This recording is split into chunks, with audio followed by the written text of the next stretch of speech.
क्या कभी आपने सोचा है, हम हर दिन भगवान से कुछ न कुछ मांगते हैं, लेकिन आखिरी बार कब आपने सिर्फ धन्यवाद कहा था, बिना कुछ मांगे? अगर आप भी मानते हैं कि जीवन में जो कुछ मिला है, वो उसकी ही कृपा है, तो इस वीडियो को पूरा जरूर सुनिए, क्योंकि ये कहानी आपके दिल को छू जाएगी। और अगर आप ऐसे ही भक्ति और सच्ची बातों से जुड़ी कहानियां सुनना पसंद करते हैं, तो अभी इस चैनल को सब्सक्राइब कर लीजिए, क्योंकि यहाँ आपको मिलती हैं दिल को सुकून देने वाली सच्ची बातें। हे परमात्मा, आज मैं आपके सामने सिर झुकाकर खड़ा हूं, कुछ मांगने नहीं, बस आपका धन्यवाद करने के लिए। मैं नहीं जानता कि मैं आपके लायक हूं या नहीं, लेकिन इतना जरूर जानता हूं कि आपने मुझे कभी खाली हाथ नहीं लौटाया। मेरी जिंदगी में ऐसे कई पल आए जब मुझे लगा कि सब कुछ खत्म हो गया, जब रास्ते बंद नजर आए और उम्मीद कहीं खो गई। एक समय ऐसा भी था जब मेरे पास ना पैसा था, ना काम, घर की जिम्मेदारियां बढ़ती जा रही थीं और मन में डर भी था कि आगे क्या होगा।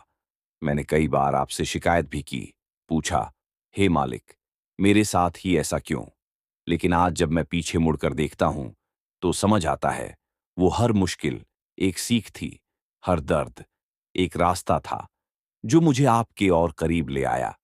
हे परमात्मा, जब मैं टूट रहा था, तब आपने मुझे संभाला। जब मैं अकेला था, तब आपने मेरा साथ दिया। जब मुझे कुछ समझ नहीं आ रहा था, तब आपने मेरे लिए रास्ते खुद बनाए। धीरे धीरे सब ठीक होने लगा। मुझे काम मिला, घर में खुशियां लौट आईं, और सबसे बड़ी बात, मेरे अंदर विश्वास आ गया। अब मुझे समझ आया कि आपने कभी मुझे छोड़ा ही नहीं, बस मैं ही आपको भूल गया था। आज जब मैं सांस लेता हूं, तो लगता है ये भी आपकी देन है। जब मैं हंसता हूं, तो लगता है ये भी आपकी कृपा है। हे मालिक, आपने मुझे वो सब दिया जो शायद मैंने कभी सोचा भी नहीं था। एक सच्चा परिवार, थोड़ी सी खुशियां और हर दिन जीने की वजह। मैं मानता हूं, मैं हमेशा आपका शुक्रिया अदा नहीं कर पाया। कई बार आपको भूल गया, लेकिन आपने मुझे कभी नहीं भुलाया। आज मैं बस इतना कहना चाहता हूं, धन्यवाद।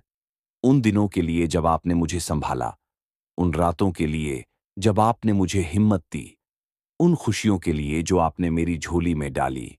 हे परमात्मा, अब मैं आपसे कुछ नहीं मांगता, क्योंकि जो आपने दिया वही मेरे लिए काफी है।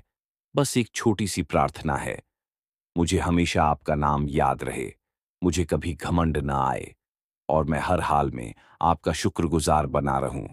अगर कभी मैं भटक जाऊं, तो मुझे फिर से सही रास्ता दिखा देना।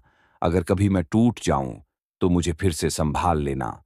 हे मालिक, आप ही मेरा सहारा हो, आप ही मेरी ताकत हो। और आज मैं दिल से कहता हूं, सब कुछ आपका है, और जो कुछ है, आपकी ही कृपा से है। दोस्तों, अगर इस कहानी ने आपके दिल को छुआ हो, तो एक बार दिल से धन्यवाद जरूर कहिए अपने परमात्मा को। और ऐसे ही सच्ची और दिल को छू लेने वाली कहानियों के लिए इस चैनल को सब्सक्राइब जरूर करें, क्योंकि कभी कभी जिंदगी बदलने के लिए सिर्फ एक शुक्रिया ही काफी होता है। धन्यवाद।